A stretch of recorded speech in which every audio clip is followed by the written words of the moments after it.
What is up, guys? Eric here from Real Film Reviews, bringing you another movie review, this time for the new Chris Pratt film, Jurassic World Fallen Kingdom. Jurassic World Fallen Kingdom is of course the sequel to Jurassic World, the revamping of the Jurassic Park franchise that happened a few years ago. This film stars Bryce Dallas Howard, Chris Pratt, and Jeff Goldblum. This film picks up following the end of Jurassic World, where we saw all of the dinosaurs escape the park in the first film and sort of wreak havoc and cause a lot of problems for all of the people that were enjoying their time at the park. So now the park has of course been shut down, and the volcano that is present on that island has now become very active and is going to basically kill everything that is on the island. So there's an issue of the rights of these dinosaurs. So people are trying to decide whether they deserve to be saved or not, because they were not naturally brought back into this world. And because of that, Bryce Dallas Howard's character is trying very hard to get Congress to pass some sort of law that will allow them to bring the dinosaurs back, so that way they can preserve this species that exists.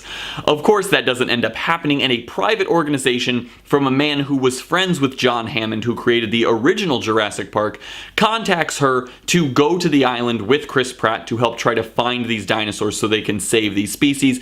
But as always, that's not really what the goal was, and these people are bad, and bad things begin to happen, and that's the plot of the film. Now, I do want to say Bryce Dallas Howard and Chris Pratt, I think both do a very good job coming back into these roles. They both have fun chemistry together. They are able to bring in some laughs that actually feel natural to the film. I think that they just work together well as both characters and as actors, and I think that that is one of the saving graces of this film, because I enjoy those characters. I think Chris Pratt so often plays a funny guy on screen that a lot of us have gotten used to that, but I think a lot of people forget that in the first Jurassic World, he's not a very funny guy character. He's a very serious sort of old school action movie star character, and he very much carries that into this film again. Bryce Dallas Howard's character has changed a lot from the first film because she grew so much from the first movie, and I think it's really cool to see the evolution of her character in this film. The movie obviously has a bunch of really big set pieces and awesome special effects that all look great, and a lot of those big special effects moments make for most of the very important and epic sequences in the film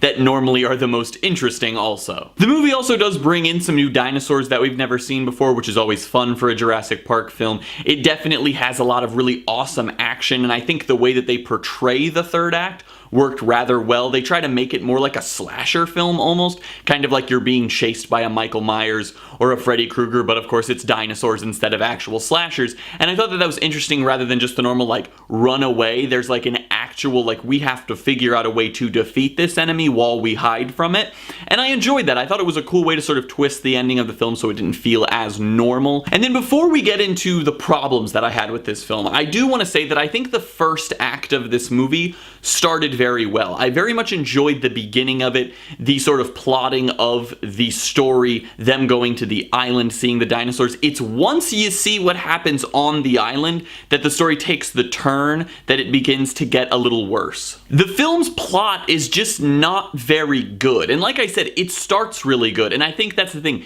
The core idea of this plot works very well. If you were to tell someone just, the island's gonna explode, they gotta save the dinosaurs, Jurassic World 2.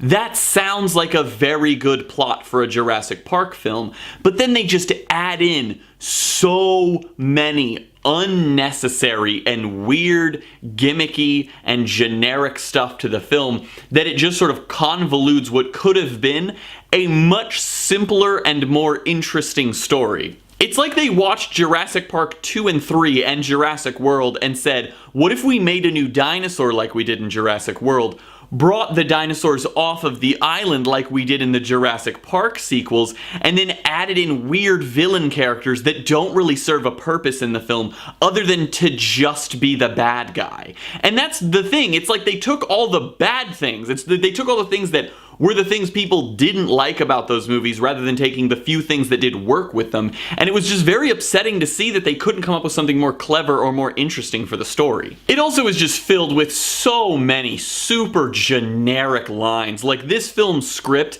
it feels like almost every 5 or 10 minutes you hear a line that you've heard 1,000 times before in a film, and it was just every time I just rolled my eyes and sighed, because I was you guys couldn't come up with anything better than that. There's also really generic characters characters. There's of course like the IT guy who goes on the island, and like his whole purpose in this film is basically to type on a keyboard, say things like "I'm in," and then scream in terror like he's scared of everything anytime anything happens, and it's supposed to get like a cheap laugh from the audience. But it didn't work at all for me because it's something we've seen 1,000 times before in movies. And then also there's like the strong female doctor character who's like really sort of hard-headed with the bad guys and stuff, and like she's the polar opposite of the IT guy, but they like work together as friends. And it's just like, we've seen these kinds of things before in films. They're just tropes that exist in movies, and it's just so disappointing that they weren't able to make something more interesting out of a plot where dinosaurs literally exist. I do want to make it clear that I don't think this movie's like Jurassic Park 3 bad. It does have some qualities that work, and there are things about it that work. It's just overall, as a Jurassic Park film, it's kind of like watching it and thinking, you could have done so many other things here, but instead you decided to go what almost feels like the easiest route with this story, and then just try to add in a few other little nuggets that you would think would make it more interesting, but they don't really work. I'm gonna give Jurassic World Fallen Kingdom a C.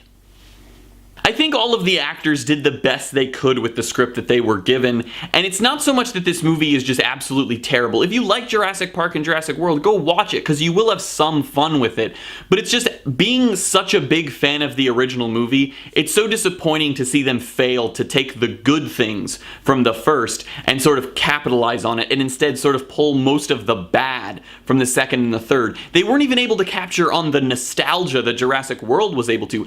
I enjoyed Jurassic World, which I know is a somewhat unpopular opinion, but I also know that I enjoy it because of the nostalgia that it brought, and that's okay. Well guys, as always, I'm Eric. If you enjoyed this review, please do like, subscribe, comment down below what you thought of Jurassic World Fallen Kingdom, share everything we do here on Real Film Reviews, and I hope to see you guys later.